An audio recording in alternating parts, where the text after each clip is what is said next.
दत्तात्रय जगताप जगासारखं आहे. हो outward facing आहेत आणि इथं इनवर्ड फेसिंग आहे. सो त्याच्यामुळे तसं होतं. परत एकदा जोडून दाखव परत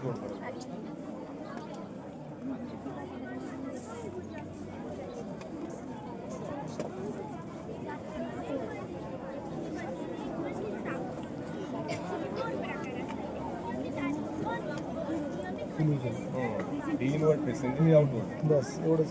सर आता याचा यूज कुठं होतो तुम्ही म्हणाल फक्त इल्युजन आहे, बट याचा यूज जसं की मेंटल सायकोलॉजी असते, न्यूरो सायन्स, तर त्याच्यामध्ये याचा यूज होतो की आपलं ब्रेन कशी इन्फॉर्मेशन गेन करतो वगैरे.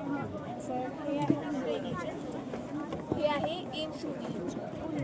सर जेव्हा तुम्ही इथून बघता तेव्हा तुम्हाला हे ॲक्च्युली दोन्ही सेम लाईनचे, ह्या दोन्ही ज्या न्यूच्या बॉटल्स आहेत ठेवलेले ऑब्जेक्ट आहेत त्या दोन्ही सेम लाईनचे आहेत.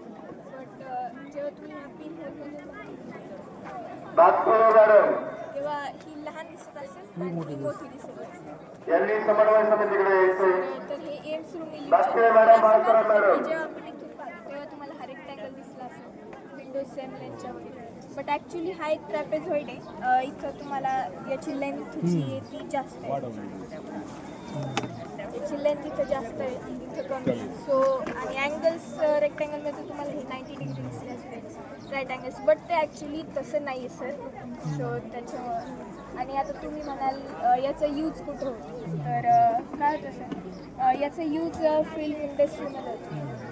तुम्ही एक मूवी पाहिली असेल लॉर्ड ऑफ द रिंग्स, तर त्याच्या शूटिंगमध्ये जे ऑब्जेक्ट्स लहान मोठे करण्यासाठी ह्या रूमचा यूज, म्हणजे इथं जर आपण प्लेस कॅमेरा केला एक स्पेसिफिक पॉईंटपासून जेव्हा आपण पाहतो ना तेव्हा हे लहान मोठे फिल्म इंडस्ट्री, टेलिव्हिजन इंडस्ट्री त्याच्यामध्ये यूज होतो याचा, म्युझियममध्ये वगैरे बऱ्याच ठिकाणी असं.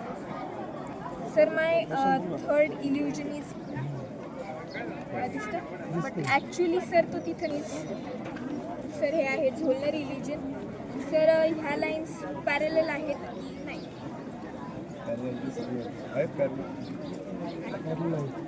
येस सर, हे फोनचं इल्युजन. सर ही लाईन मोठी आहे का? आता गेस करा. हां आता तुम्ही गेस केले. हां ते हे पण पहिल्यासारखं आहे. तर याचं पण यूज रेल ट्रॅकमध्ये होतो बघ.